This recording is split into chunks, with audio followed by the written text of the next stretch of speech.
창세기는 모세에 의해서 기록된 책입니다. 그리고 이 창세기는 기원전 15세기 이스라엘 백성들이 애굽에서 살던 당시에 출애굽을 앞두고 있는 이스라엘 백성들에게 완전한 형태로 주어진 것이다. 우리가 이렇게 알고 있습니다. 그러니까 창세기는 1차적으로 우리에게 주어진 책이 아니라 기원전 15세기에 이스라엘 백성들을 위해서 1차적으로 주어진 책이죠. 우리가 마태복음 하면 그것이 바로 1세기에 살고 있는 유대인들을 대상으로 기록된 것이라고 저희가 생각하고 있듯이 창세기도 그 1차적인 독자는 출애굽을 앞둔 이스라엘 백성이라는 겁니다. 그들에게 창세기가 어떤 역할을 했겠습니까? 그들의 조상들의 이야기, 아니 그 전에 아담과 하와가 타락함으로 온 세상이 하나님의 통치를 벗어나서 혼란 속에 왜곡된 세상, 불행한 세상을 살아가고 있는데 이 세상 속에 하나님께서 우리 조상 아브라함을 택하셔서 우리에게 약속을 하기를 하나님께서 아브라함의 자손을 큰 백성이 되게 하실 것이고 그리고 그들에게 가나안 땅을 주실 것이다. 이렇게 약속하셨잖아요. 이 약속에 따라서 이스라엘 백성들은 이제 출애굽을 앞두고 있습니다. 비록 그들이 어디 지금 살고 있죠? 애굽에 살고 있죠. 그들의 정체성은 종입니다. 애굽이라는 거대한 나라에 종살이를 하고 있는 소수 민족이죠. 그들에게 하나님께서 뭐라고 말씀하시고 있냐면 내가 이 세상을 구원하기 위해서 너희를 택했다. 그리고 너희들을 강한 백성으로 만들어 줄 것이고 너희에게 반드시 가나안 땅을 주게 될 것이다. 이것은 사실은 대단히 비현실적인 약속이기도 하지만 다른 하나는 이 현실을 벗어나서 미래를 꿈꿀 수 있는 놀라운 비전이었다는 거죠. 그 비전을 주시기 위해서 하나님은 창세기를 이스라엘 백성들에게 주고 계신다는 겁니다. 그래서 이 창세기는 이스라엘 백성들에게 정체성을 부여하는 책이고 의미 있는 삶으로 그들을 이끌고 있는 책입니다. 그러면 창세기는 우리에게 어떤 의미냐? 예수님을 믿는 우리는 바로 이 창세기에 계시하신 우리에게 정체성을 부여하시고 우리의 삶의 의미를 주시는 그 하나님이 바로 예수 그리스도를 보내셔서 우리에게 자신을 계시하신 이후 우리는 그분을 믿고 있는 백성입니다. 그렇기 때문에 우리가 예수님을 믿는다면 이 창세기의 하나님을 우리의 하나님으로 고백할 수 있고 우리에게도 바로 이 창세기가 우리의 정체성을 부여하고 우리의 모든 문제의 근원에 대해서 설명하고 그 문제가 어떻게 하면 해결될 수 있는지 여러분이 오늘 어떤 문제를 가지고 이 자리에 나왔든지 간에 여러분의 삶에 어떤 공고함과 갈증들이 있던 간에 그 문제들을 해결해 줄 수 있는 그런 책이라고 하는 사실을 우리가 알아야 한다. 그런 마음을 가지고 오늘 이 창세기를 좀 마무리 지으면 좋겠습니다. 그동안에 제가 창세기의 이야기를 좀 꼼꼼하게 여러분들에게 부분 작은 본문들을 택했지만 이 모든 이야기가 하나로 잘 이어질 수 있도록 설명을 하려고 노력을 했습니다. 여전히 부족하고 또 제가 언젠가 창세기를 설교한다면 조금 더 나은 설교를 할 수 있을지 모르겠습니다만은 제가 첫 번째 시도한 이 20번에 걸친 창세기의 시리즈에서 제가 여러분들에게 말씀하지 않고 지나간 몇몇 부분들이 있어서 그 부분들을 말씀드리면서 오늘 창세기의 결론을 지으려고 합니다. 먼저 야곱은 12명의 아들을 낳았다. 그리고 그 아들들이 이스라엘 백성의 12지파. 조금 더 자세히 설명하면 요셉이 두 아들이 지파가 됐으니까 13지파를 형성했다라고 하는 거 지난주에 제가 말씀드렸습니다. 그러면 그 13지파, 13명의 자손 중에서 누가 장자냐, 누가 메시아 예수 그리스도를 담지하고 그 후손 중에서 메시아가 나올 장자로 선택되었느냐 하는 측면을 오늘 창세기는 말하고 있고요. 그것을 유다 지파라고 말하고 있습니다. 유다가 몇 번째 아들이죠? 네 번째 아들입니다.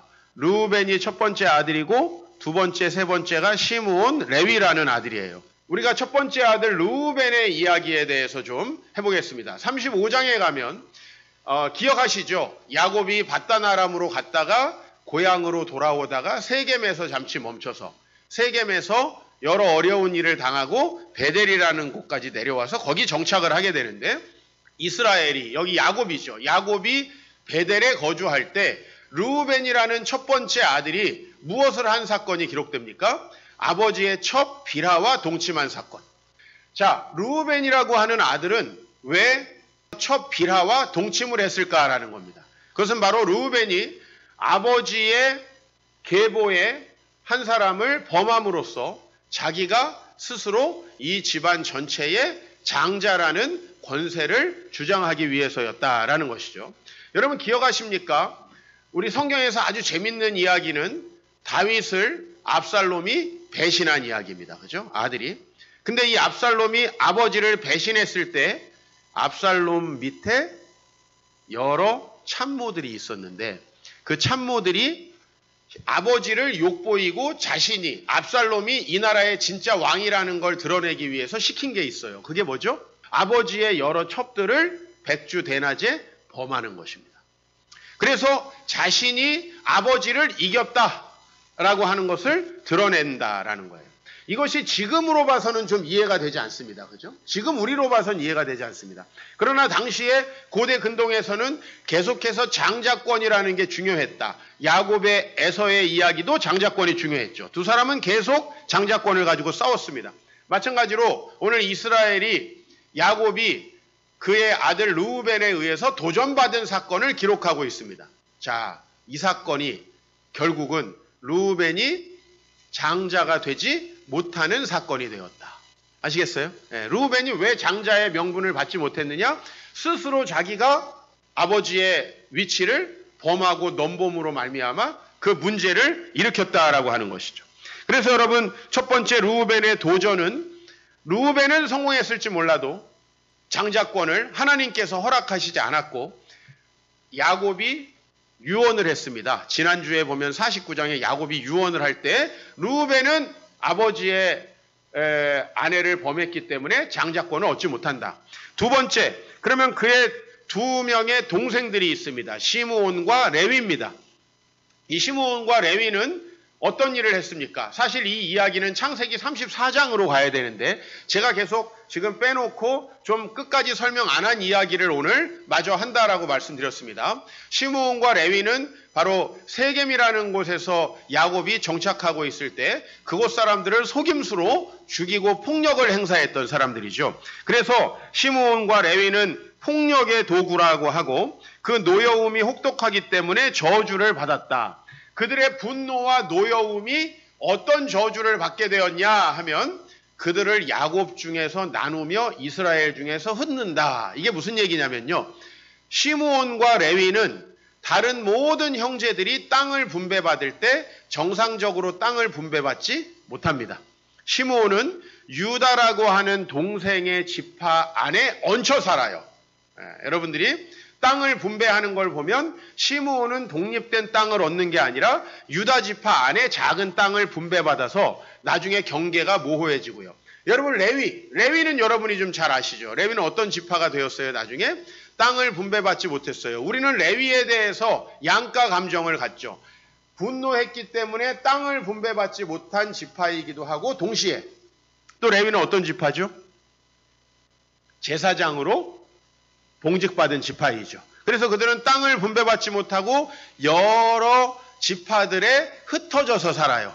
그 지파들 안에 레위 사람들이 흩어져서 율법 교사로서 역할을 하면서 살아가게 됩니다. 그래서 시므온과 레위는 이렇게 장자의 직분을 받지 못합니다. 그러면 우리는 이제 기대를 하게 돼요.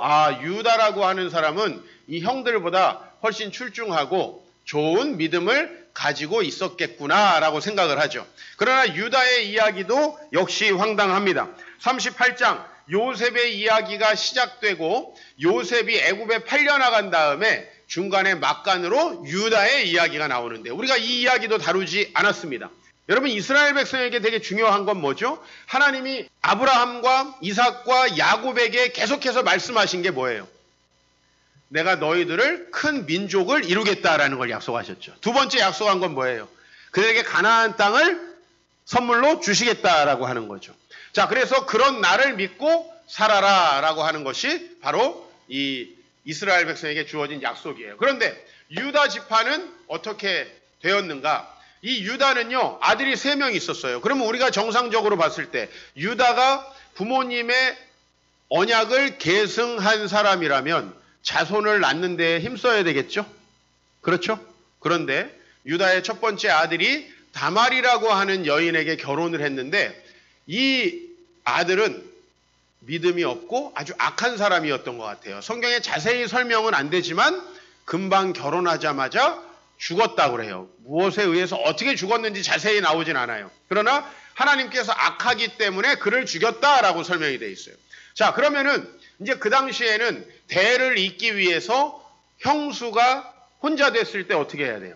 동생이 그 형수와 결혼하는 법이 있죠. 그래서 동생이 결혼을 했는데 이 동생도 아이를 낳기 싫어하는 거예요. 여러분, 요즘에 아이를 안 낳는 것과 이 당시에 아이를 낳지 않는 것은 조금 의미상 차이가 있습니다만은 요즘에도 딩크족이라는 족이 있죠. 나는 아이는 안 낳겠다. 그죠? 노 키즈. 그 다음에 더블 인컴. 그죠? 그래서 더블 인컴 노 키즈에서 딩크족이라는 그런 조어들도 만들어졌잖아요. 근데 이것이 유다의 지파, 유다의 자식들에게는 어떤 의미였냐면 하나님께서 우리 민족을 크게 번성하게 하시겠다라는 하나님의 약속에 도전하는 것이죠. 그것을 받아들이지 않는 의미가 있는 겁니다. 자, 유다는 그 두 번째 아들이 계속 자녀를 낳으려 하지 않았는데 그를 제지하지 못합니다. 그리고 그 두 번째 아들이 큰 민족을 이루겠다라고 하는 하나님의 뜻에 거부하기 때문에 또 하나님께서 그를 생명을 가져가셨습니다. 자, 그러면 이제 그에게 아들이 하나 더 있죠. 세 번째 아들이 있는데 이 아들은 젊고 어렸습니다. 그래도 원래는 어떻게 해야 돼요? 그 자녀를 통해서 대를 이어야 되는 것이 정상입니다. 그러나 유다는 두 명의 아들이 죽으니까 세 번째 아들은 아예 결혼을 다말과 시키지 않고 자기가 데리고 삽니다. 자, 이제 다말은 어떻게 됐어요? 나는 유다 지파의 며느리예요. 하나님께서 아브라함과 이삭과 야곱을 통해서 어떤 약속을 주셨냐면 우리 민족을 크게 번성하게 하겠다라고 약속을 하셨어요. 우리 민족을 큰 민족이 되게 하겠다. 근데 다말은 그 약속을 받아들이고 믿음으로 행할 수 있는 기회 자체가 없어졌다는 거예요. 다말이 자녀를 낳지 못한다는 것은 하나님이 아브라함과 이삭과 야곱을 통해서 주신 그 중요한 약속을 깨트리는 결과를 가져오죠. 다말은 믿음으로 내가 꼭 이 집안에 대를 잇고 민족을 번성하게 하는 데에 자신이 쓰이기를 원합니다. 그러나 자녀를 주지 않기 때문에 유다의 집에서 있지 못하고 다시 처가의 동네로 가게 됩니다. 자, 그리고 어떤 사건이 벌어지냐면 그 시아버지죠. 유다가 이 동네에 오게 됩니다. 그리고 그가 아마 거나하게 술을 한잔 했는지 그 동네에서 새로운 여인을 찾아서 동침을 하려고 합니다. 그 사실을 다말이 알고 내가 이 기회를 통해서 시아버지를 통해 이 가문에 새로운 대를 이어야겠다라고 생각을 합니다. 그리고 마치 그 지역에 있는 죄송한 말로 술집 여자인 것처럼 자기를 분장하고 그리고 유다와 몰래 동침을 하여서 아이를 임신합니다. 지금 우리가 봤을 때는 이 이야기가 너무나 황당합니다. 그죠? 그러나 이 행동은 누구의 행동보다도 의롭고 믿음의 행동이었다는 겁니다. 유다에게 주변 사람이 얘기하는 거예요. 여보게 친구, 저기 당신 옛날에 며느리 있지 않는가? 그 며느리 자식이 없었는데 배가 불러서 애 낳을 때가 됐다고 하는데 이게 어찌 된 일인가? 웬 불경스러운 일인가? 유다가 이제 그 여인을 잡아와라 해서 오늘 25절이 시작돼요. 아시겠죠? 25절이. 그래서 그 여인이 끌려나가요. 이 여인은 어떤 여인이 돼버린 거예요? 부정한 여인이 돼버린 거예요. 그런데 그 여인이 끌려나갈 때 이 여인은 그걸 알고 있었던 거예요.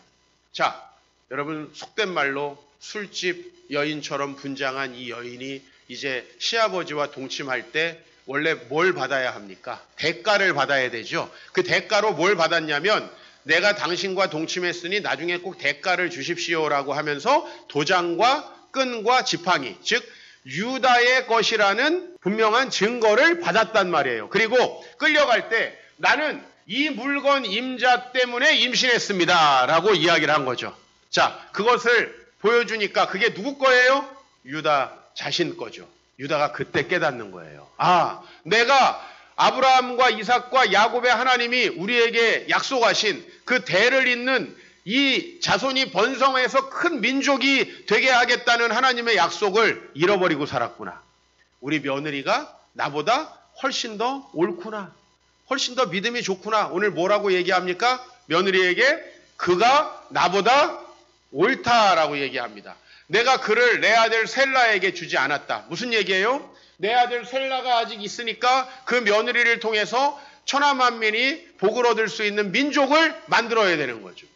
여러분, 이 시대에 우리의 신앙의 이유가 뭡니까? 우리가 만약에 우리가 개인에 필요한 것, 우리의 소원을 이루기 위해서 이 자리에 나왔다면 이 얘기가 잘 이해가 되지 않을 겁니다. 그러나 여러분들이 하나님의 백성이고 나는 하나님의 백성으로 그분이 우리에게 물려주신 이 민족적인 사명과 교회적인 사명과 여기에 내 삶의 의미를 두고 살겠다라고 생각했을 때 이 다말이 이해가 되기 시작합니다. 이 다말은 바로 유다의 자손을 잉태했고 유다가 직접 아내와 낳은 자손들은 다 계보에서 끊겨버리고 유다가 며느리와 낳은 자손들이 이제 예수님의 계보에 들게 되어서 나중에 메시아의 계보에 든다는 거죠.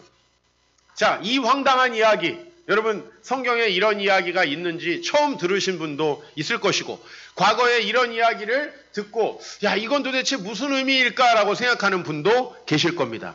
그러나 오늘 여기서 우리가 알 수 있는 건 뭡니까? 아브라함에게 하나님께서 자식을 주신다고 했을 때 아브라함 그 약속을 기꺼이 믿을 수 있었나요? 처음엔 믿었지만 나이가 들어가니까 그 약속 믿기가 어려웠죠. 그죠? 야곱, 그가 얼마나 인간적입니까? 그는 형도 끌어내리고 자기가 높아지고 자기가 유산을 차지하고 자기가 많은 재물을 차지하려는 그런 우리와 별반 다름없는 전형적인 인간이었습니다. 오늘 요셉과 그의 형제들의 문제는 어때요? 요셉과 그의 형제들 서로 시기하고 다투고 우리와 다를 것이 무엇이 있겠습니까? 그러나 하나님은 이 창세기를 통해서 그들을 변화시켜 가고 있습니다. 지금 우리가 기억하고 있는 아브라함, 지금 우리가 기억하고 있는 이삭, 우리가 기억하고 있는 야곱과 요셉과 그의 형제들, 이 유다까지도, 그리고 나중에 그 폭력을 행했던 시므온과 레위까지도 다 하나님의 민족을 이루고 하나님의 계시를 온 땅 가운데 전파하는 그런 이스라엘 백성이 되었다라고 하는 것이죠. 하나님께서 우리의 부족함에도 불구하고 이렇게 하나님을 계시하시고 전혀 하나님을 알지 못하고 불행하게 살아갈 수밖에 없는 저희들에게 하나님을 알게 하신다는 거예요. 저는 창세기를 읽으면서 또 성경을 읽으면서 제 삶에 가장 도움되는 부분이 뭐냐 하면 내가 누구이고 어떻게 살아야 하는가에 대해서 답을 주는 거예요. 물론 다른 것도 많아요. 내가 죽음에 대해서 생각할 때 하나님께서 나에게 영원한 천국을 예비하셨다라는 믿음이 없으면 답을 찾을 수가 없어요. 그 영적 공고함에서 해결될 수가 없어요. 여러분 40대 정도 되면 어때요? 날마다 흰머리가 나죠? 주름살이 생기죠? 우리 몸에 문제가 생기는 것을 우리는 많이 경험합니다. 그런데 하나님께서 그런 우리에게 얼마나 놀라운 은혜를 주셨는가? 주님은 우리에게 영원한 천국을 예비하십니다. 그러나 우리에게 더 중요한 것은 지금 현재 우리는 누구이고 어떻게 살아가야 하는가에 대해서 답을 주신다는 겁니다. 저는 이게 없었다면 이 세상 속에서 나는 과연 왜 열심히 살아가야 되는가? 왜 나는 아침마다 일어나야 하는가? 나는 왜 사람들을 만나야 되고 지금 내가 하고 있는 거를 해야 되는가에 대해서 답을 찾지 못했을 것입니다. 그러나 하나님께서는 우리에게 이 말씀을 통해서 정체성을 부여하십니다. 나는 이 세상을 구원하는 하나님이다. 그리고 내가 너희들을 통해서 이 세상 천하만민에게 복을 줄 것이고 이 세상 천하만민의 복의 통로로 너희를 사용할 것이다. 이 말씀만이 하나님의 백성인 나로서 정체성과 내가 앞으로 무엇을 하며 어떻게 살아가야 될지에 대해서 의미를 알려주고 그 하나님을 내가 알고 살아가기 때문에 그것이 내 삶의 가장 든든한 지지대가 된다는 거예요. 어느 날 자녀를 키우다가 환멸에 빠지지 않는 부모가 어디 있습니까? 어느 날 직장 생활하고 사업을 하다가 내가 이걸 도대체 왜 하고 있는가? 이런 생각 해보지 않은 사람이 어디 있습니까? 여러분이 이 세상 어떤 일을 하든지 간에 그 결과에는 환멸이에요. 환멸이 영어로 뭐죠? 디스일루전이에요. 즉 우리가 일루전에 빠져 있다가 거기로부터 깨어나는 거예요. 여러분은 이 세상의 여러 우상 숭배 가운데 빠져서 살아요. 내가 누구인지도 알지 못한 채로 사람들이 부여한 정체성을 가지고 내가 그 세상 속에 그 세상이 원하는 대로 세상이 성공하라고 하니까 돈 벌으라고 하니까 집 사라고 하니까 그것을 내 인생의 목표로 세우고 산다는 거예요. 근데 거기에서는 아마 곧 환멸을 느낄 수밖에 없을 거예요. 그러나 하나님께서 우리에게 이 말씀으로 참된 정체성을 부여하시고 의미 있는 삶으로 이끌어 주십니다. 요셉의 마지막 유언도 그런 역할을 합니다. 요셉은 형들을 진정으로 용서합니다. 형들은 이해하지 못해요. 창세기 50장 20절 21절에 당신들은 나를 헤아려 하였으나 하나님은 그것을 손으로 바꾸사 오늘같이 많은 백성의 생명을 구원하게 하시려 하셨나니 당신들은 두려워하지 마소서라고 해요. 왜 형들이 두려워하죠? 아버지가 죽으니까 이제 그동안 아버지 때문에 참았던 요셉이 우리에게 복수할지도 모른다. 형들은 두려워합니다. 형들은 누구의 시각으로 요셉을 보고 있죠? 자신들의 시각으로. 나 같으면 복수했을 것 같다라는 시각으로. 그러나 요셉은 하나님의 은혜를 체험한 사람이죠. 복수할 필요가 없어요. 왜요?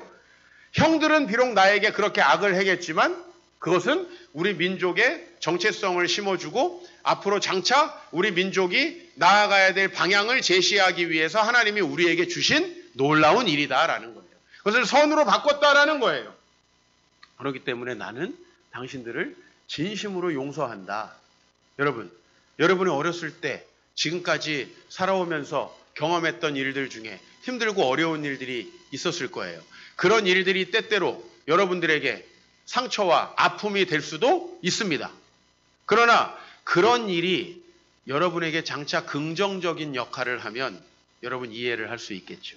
그 사람 미워하지 않을 수 있습니다. 내가 그 어려운 일, 그 어려운 환난 때문에 성장하고 새로운 삶을 살게 됐다면 우리 그 사람 용서할 수 있게 되는 거거든요. 바로 요셉은 하나님의 뜻을 깨닫고 진정으로 형들을 용서합니다. 그리고 그 형들과 그리고 자기의 많은 조카들과 손주들 앞에서 그들에게 이렇게 유언합니다. 같이 우리 요셉의 유언을 읽어보십시다. 시작.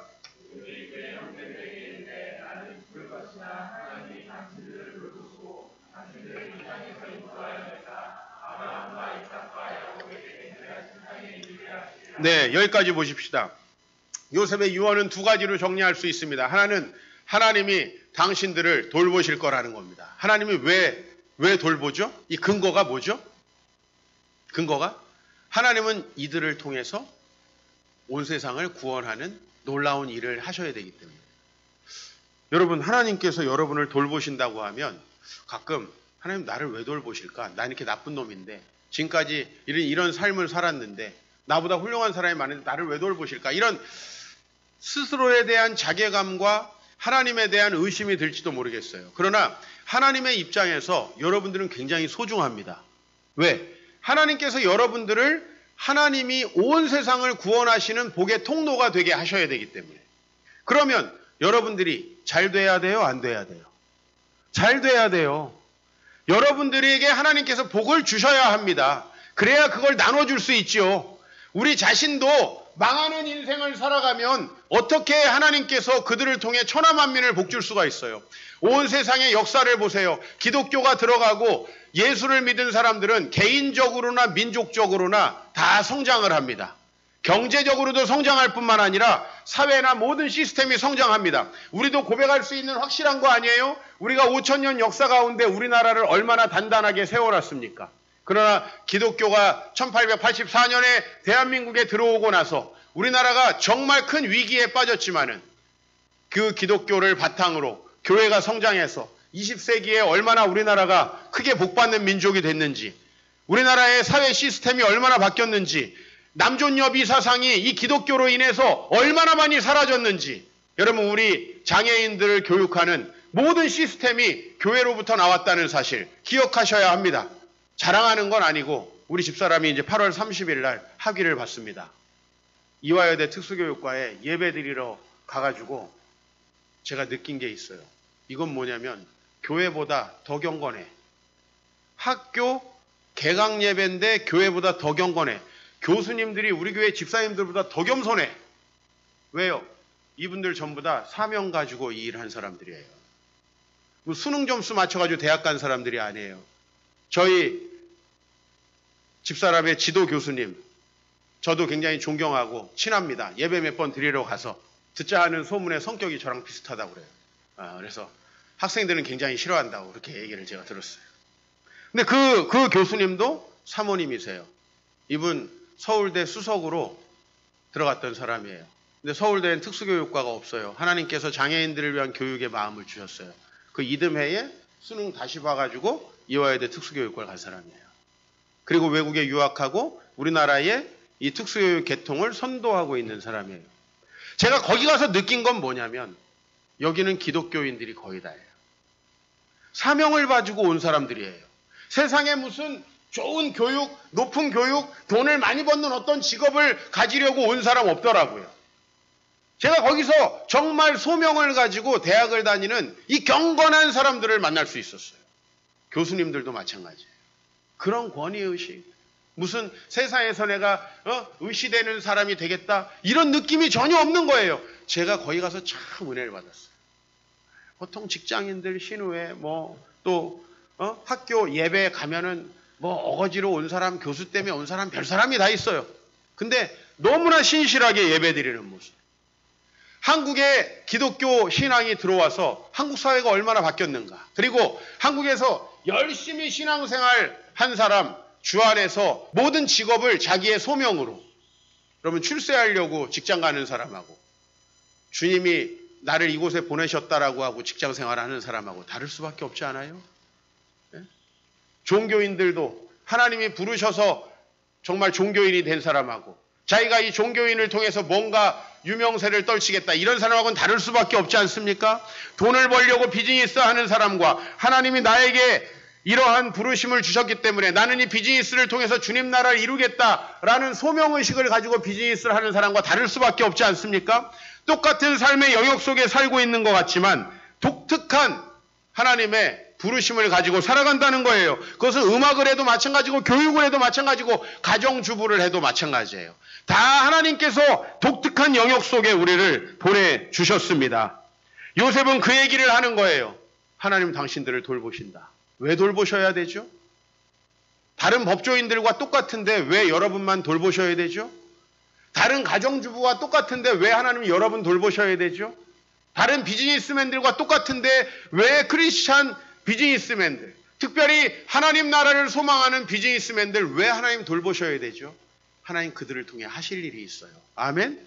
하나님 하실 일이 있어요. 하나님 왜 교회를 돌보시냐면 교회도 나쁜 사람도 많고 교회도 때때로는 여러분을 실망시키는 사람도 많아요. 저도 그런 사람 중에 하나일 거예요. 그러나 2000년 역사를 한번 돌아보세요.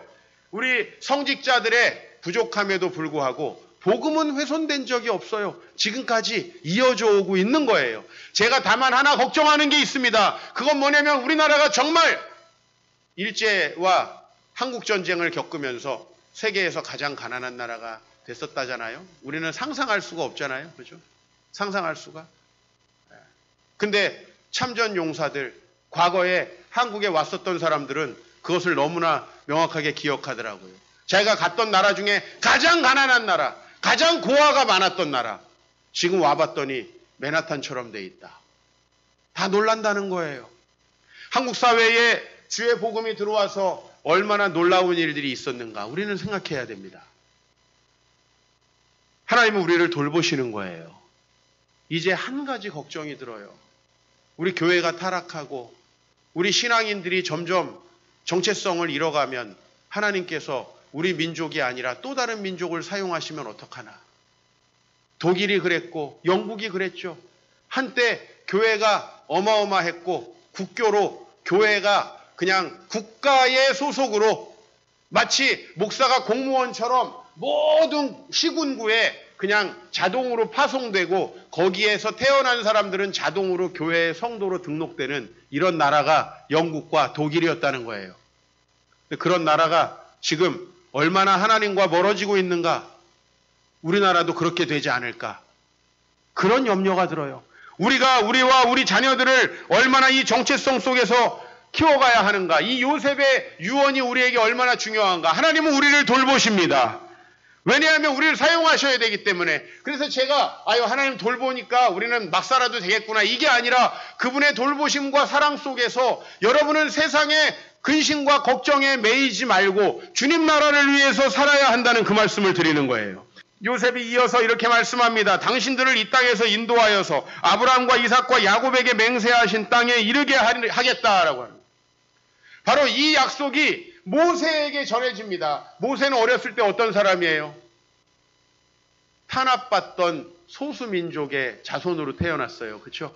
미국으로 말하면 아프리카 흑인 노예의 자손들처럼 그렇게 멸시받고 천대받는 가운데 살았어요. 어느 정도 천대를 받았어요?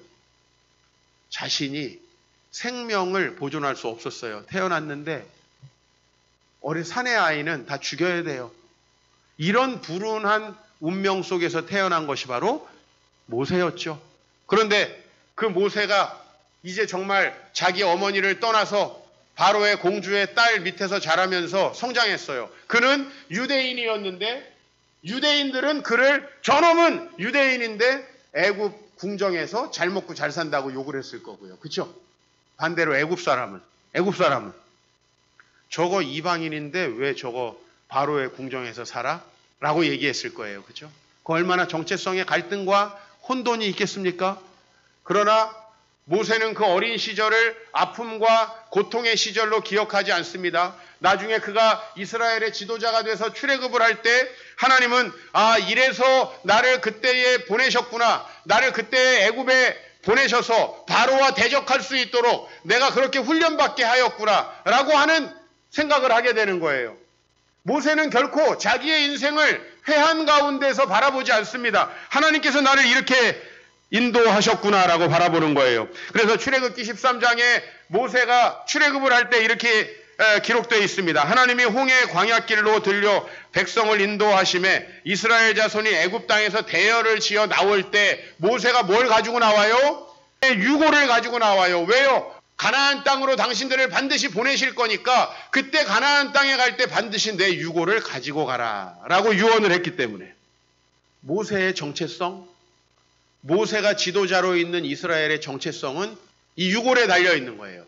우리 민족은 하나님께서 번성케 하셔서 가나안 땅에 보내실 민족이다. 이게 얼마나 중요합니까? 이완용에 대한 걸 봤습니다. 이완용도 한때 독립운동가였더라고요. 그리고 이완용이 왜 일본의 을사조약에 서명을 했는가?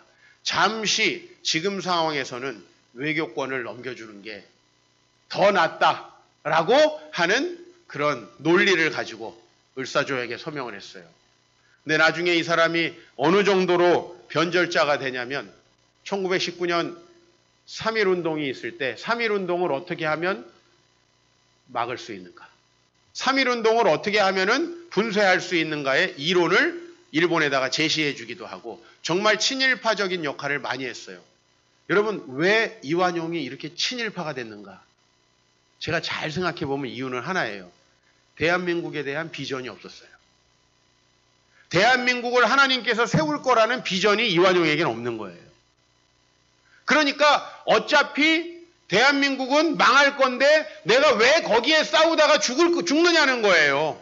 이게 이완용의 논리예요. 차라리 그들에게 외교권 넘겨주고 우리나라에 철도 깔고 우리나라를 메이지 유신하듯이 발전시키는 게 더 나을 거라고 생각한 거예요. 이게 바로 그가 매국노가 되게 된 결정적인 이유예요. 그러나 우리가 모세와 한번 비교해 보자고요. 모세야말로 이스라엘 백성을 반란을 진압하면서 잘 애굽에 살게 할 수 있는 인물 아니에요? 그죠? 그가 바로의 공주에게 얼마나 큰 혜택들을 누렸어요? 그가 조금만 자기 정체성을 숨긴다면 출애굽을 안 하고 애굽에서 높은 자리에 있지 않을 수 있겠습니까? 그죠?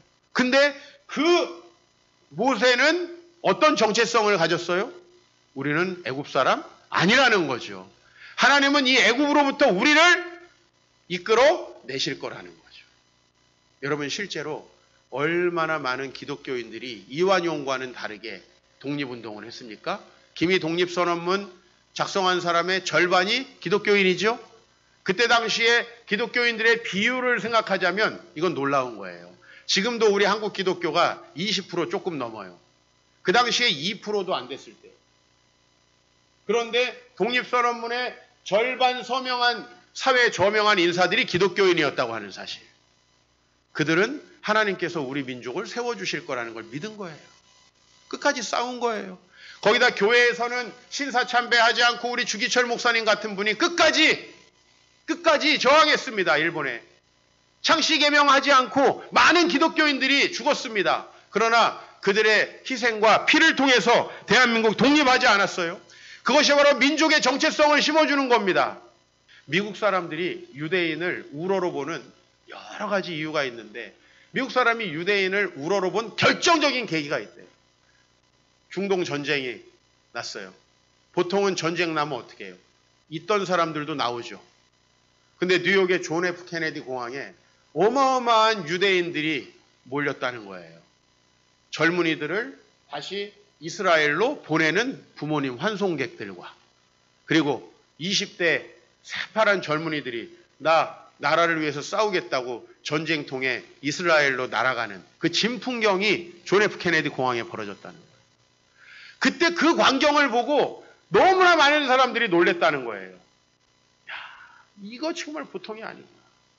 그런 정체성을 가지고 이 세상을 살아갈 때 우리 그리스도인들이 살아남을 수 있는 거죠.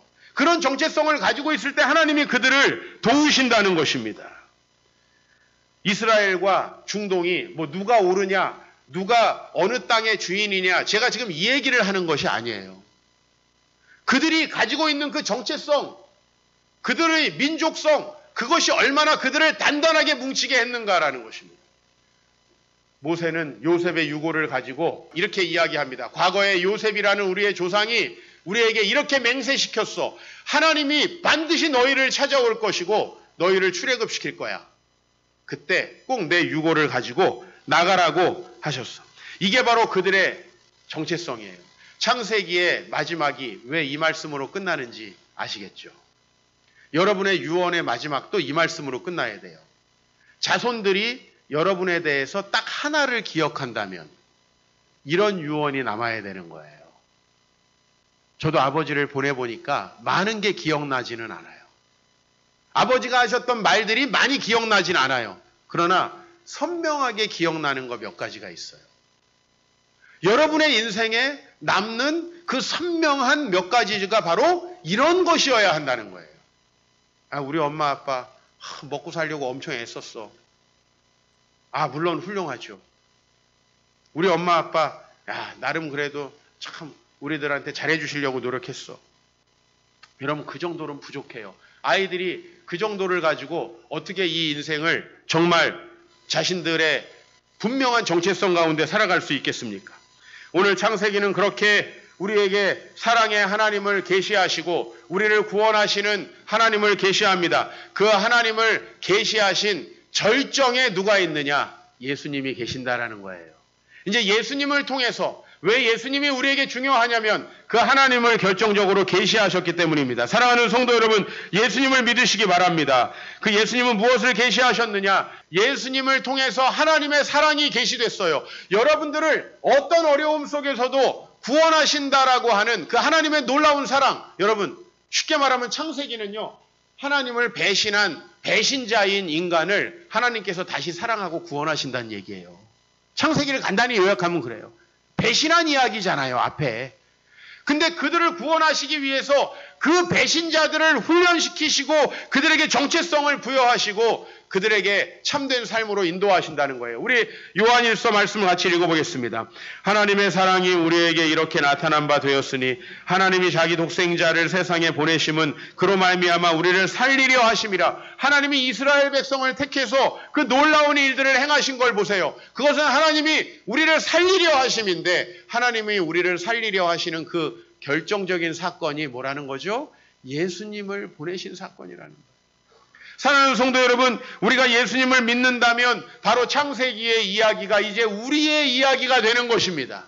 하나님 우리를 창조하셨고 우리 이 땅 천하 만민을 복받게 하기 위해서 선택하셨습니다. 바로 이스라엘의 정체성은 고스란히 이 우리를 위해서 화목제물로 오신 그 아들을 믿는 이 교회에 주어졌다는 겁니다. 여러분이 볼 때는 교회가 참 초라하고 여러분이 볼 때는 때로 교회가 한심스럽고 때로는 교회가 여러분에게 상처를 주는 곳이었을 수 있습니다. 그러나 그건 교회의 본질이 아니고 교회에 나타날 수밖에 없는 연약한 현상에 불과해요. 우리가 현상에 현혹되면 되겠습니까? 본질을 우리가 알아야죠. 교회의 본질은 하나님께서 사랑하셔서 온 땅을 구원하기 위해 택한 하나님의 도구라는 겁니다. 그래서 하나님은 이스라엘을 가나안 땅에 보내기 위해서 얼마나 놀라운 일을 하셨어요. 여러분, 이스라엘 민족들에게 야, 니네들 가나안 땅에 가라. 이스라엘 백성 갈 수 있어요? 당장 바다에 빠져 죽었겠죠? 출애굽하다가 갈 수 있겠어요? 이스라엘 백성들이 여리고성에서 전투하다 죽었겠죠? 하나님께서 이스라엘을 가나안 땅으로 보낼 때 놀라운 능력과 기적으로 축복하셨어요. 1세기 로마에 기독교가 왔을 때 이런 놀라운 역사가 있습니다. 노예와 귀족의 신분 차이가 확실하고 빈부의 격차가 어마어마하게 심했던 곳이 바로 로마입니다. 여자는, 아이들은 남자의 물건으로 취급되었던 것이 바로 로마입니다. 그런데 그곳에서 어떤 일이 일어났어요? 믿는 무리가 한 마음과 한 뜻이 되어 모든 물건을 서로 통용하고 자기 재물을 조금도 자기 것이라 하는 이가 없다. 이런 놀라운 역사가 일어났다는 거예요. 또 여러분 보세요. 사도행전 5장 16절에 예루살렘 부근에 수많은 사람들이 병든 사람과 더러운 귀신에게 괴로움받는 사람들을 데리고 왔는데 사도들이 함께 기도했을 때 그들이 나았다는 거예요. 여러분 2000년 동안 왜 기독교가 존속했습니까? 여러분 잘 생각해 보세요. 기독교는 어느 나라에서는 부흥했다 쇠퇴하기도 하고 없었다가 우리나라처럼 부흥하기도 하면서 2000년을 왔습니다. 그러나 한 가지 확실한 게 있어요. 2000년 동안 기독교는 온 세상 지리적인 모든 조건을 뛰어넘고 부흥을 해왔다는 거예요. 여러분 이 세상의 메이저 종교들 한번 생각해 보세요. 힌두교 다 어디 있어요? 다 인도 주변에 있어요. 맞죠? 이슬람교 16억 정도 돼요. 다 어디 있어요? 중동, 북아프리카 근처에 있어요. 맞죠? 유럽에 있다고요? 맞아요. 그건 이주했기 때문에. 외국인 노동자를 이주해서 유럽에 있는 거예요. 세계에서 지리적인 모든 조건을 뛰어넘고 인종을 뛰어넘어서 보편화된 신앙은 기독교 신앙밖에 없어요. 여러분 그걸 잘 기억하셔야 돼요. 물론 서양인들 중에 가끔 스님이 있다고요. 몇 사람은 있어요. 맞아요. 그러나 이렇게 보편화돼서 어느 나라 어느 민족도 상관없이 성령의 놀라운 역사를 통해서 정말 신자들을 확보한 신앙은 기독교밖에 없어요. 객관적으로 여러분 보시라는 거예요. 이건 내가 한 얘기가 아니고 이번에 내가 뉴욕 갔다 온 거 티내려고 뉴욕의 팀 켈러 목사님이 한 얘기예요. 세계의 지리적인 인종적인 것을 뛰어넘어서 보편화된 유일한 신앙은 기독교 신앙밖에 없습니다. 왜 그렇죠? 성령은 보편적이기 때문에 그래요. 여러분 마음에 역사하시는 성령은 보편적이기 때문에 그래요. 제가 어느 민족 어느 지역에 가서 말씀을 전해도요. 야, 그들이 똑같이 예수님을 믿고 아멘 하는 거에 참 놀래요. 왜? 솔직히 말해가지고 우리가 뭐 좀 기독교를 잘 안다고 생각하고 가서 복음을 전하는데 원래 우리도 기독교 신앙을 받은 지가 얼마 안 된 민족이에요. 그렇죠? 정말 후발주자 중에 후발주자가 우리나라예요. 기독교가 아주 소수의 섹트 이단 같은 상태를 벗어난 거 몇십 년 안 돼요. 그런데 우리나라가 지금 어떤 나라가 돼 있죠? 세계에 우리나라 선교사님들이 안 가 있는 지역이 없어요. 안 가 있는 지역이 없어요. 오늘 우리 사이판 선교사님 사모님이 오셨는데 안 가 있는 지역이 없단 말이에요. 놀라운 역사들이 하나님에 의해서 일어나고 있다는 거예요. 심지어는요, 사도행전 6장 7절에 보면 이런 말씀도 있어요. 허다한 제사장의 무리까지도 이 도에 복종했다. 유대인들은 예수님이 메시아라는 걸 지금도 안 받아들이잖아요. 그런데 많은 유대인들이 이미 심지어 제사장들도 이 도에 복종하는 역사가 있다는 거예요. 이 복음이 사마리아로 가니까 빌립이 사마리아에서 그리스도를 전파하니까 무리가 빌립의 말도 듣고 행하는 표적도 보고 사마리아까지도 변한다는 거예요. 이스라엘 백성들이 개라고 하면서 상종도 안 했던 사마리아 사람들도 복음으로 변화되어 심지어는 이 그리스 로마 신화가 가득했던 아르테미스 여신부터 올림포스 12신의 그 상들이 가득하고 로마 황제의 상들이 가득해 있는 에베소에도 이런 일이 있는 거예요. 에베소에 사는 유대인과 헬라인들이 다 이 일을 알고 두려워하여 예수의 이름을 높이고 믿은 사람들이 많이 와서 자복하여 행한 일을 알리고 마술을 행하던 사람들이요 자기들의 역서들을 가져와서 태우고 사람들 앞에서 불살하는 일들이 벌어지는 거예요. 여러분 신앙이 이렇게 누가 이렇게 이거 좀 믿으세요 한다고 온 세상에 보편화될 수 있어요? 여러분 한번 생각해 보세요. 누군가가 개종을 한다는 게 얼마나 어려워요. 여러분 주변 사람들을 보시라고요. 확실한 증거가 있고 놀라운 그리스도의 역사가 있기 때문에 개종하는 겁니다. 이종필 목사만 해도 깐깐하기 이를 데 없는 사람이에요. 저는 누가 이야기하는 게 확실하지 않으면 씨도 안 먹히는 사람입니다. 제가 회심하고 주의 일을 하겠다고 했을 때 제가 경험한 것은 얼마나 놀라운 거였을까? 여러분 그 생각을 해봐야 돼요. 난 내 눈에 안 보이는 건 믿은 적이 없는 사람이에요. 어떻게 보면 그런 깐깐한 놈을 앞에다 세워놓은 건 감사한 일이에요. 왜? 이놈이 검증 다 해가지고 의심 다 해가지고 다 풀어 헤쳐가지고 여러분들에게 전해주니까 아이고 저놈이 믿는 거 보면 그래도 맞는 것 같다. 얼추 이렇게 생각할 수 있는. 그죠? 저놈이 변한 거 보면은 맞는 것 같긴 하다. 에? 아이고 우리 아내가 변한 거 보니까 하나님 살아계시네. 이런 분들 많이 계세요. 이런 역사가 있는 거예요. 사랑하는 성도 여러분, 인간의 죄악으로 인해 이 세상에 놀라운 문제가 많습니다. 많은 사람들이 신앙에 대해서 질문하는 게 뭔지 아세요? 하나님이 계신데 세상이 왜 이러냐고. 이게 기독교 난제 중에 하나예요. 근데 나는요, 이런 생각이 들거든요. 이렇게 인간들이 악한데도 하나님이 이들을 품고 가시면서 구원의 역사를 이루시는 게 좀 놀랍다. 목사님, 하나님을 사랑하는데 아브라함서부터 무슨 오늘 유다부터 뭐 이렇게 황당한 얘기가 많습니까? 라고 우리는 의심할 수 있어요. 근데 전 반대예요. 이야, 속된 말로 이런 인간들을 통해서 하나님이 복음을 계시하시고 계신다는 게 하나님의 그 지혜와 그분의 능력이 놀랍다. 오늘 일부 예배 때 그런 얘기를 했어요. 저는 여러분들이 대체로 우리 교회에 언제 오신지 기억하고 있어요. 여러분이 처음 오셨을 때의 모습 상상하기 싫은 분들도 많이 있어요. 근데 그 하나님의 은혜가 실로 놀라워요. 지금 여러분들의 모습을 보면 그때 모습이 거의 없어요. 그래서 저는 그 말씀을 믿어요. 보라, 새 것이 되었도다. brand new one이에요. 완전히 새로운 것들이 된 거예요. 그 하나님의 놀라운 역사가 있습니다. 오늘 우리 창세기를 우리의 것으로 받아들이기 위해서 마지막 갈라디아서 말씀 한번 읽고 마치도록 하겠습니다. 이 말씀이 저와 여러분의 정체성을 심어줄 겁니다. 너희가 그리스도의 것이면 곧 아브라함의 자손이요 약속대로 유업을 이을지 아니라. 창세기에서 우리에게 부여한 그 정체성과 그 놀라운 축복들, 우리가 그리스도의 것이면, 우리가 예수 그리스도를 주로 영접했다면, 우리가 그분 안에서 공동체를 이루고 하나의 교회를 다니고 있다면 우리는 아브라함의 자손이라는 것입니다. 오늘 요셉에게 주어진 이 유언이 여러분의 정체성과 인생의 앞길을 이끌어 가시길 축복합니다. 그리고 우리 민족의 앞길, 그리고 지금 성경학교 하고 있는 우리 귀한 자녀들의 앞길에 이정표가 될 수 있기를 주의 이름으로 축원합니다.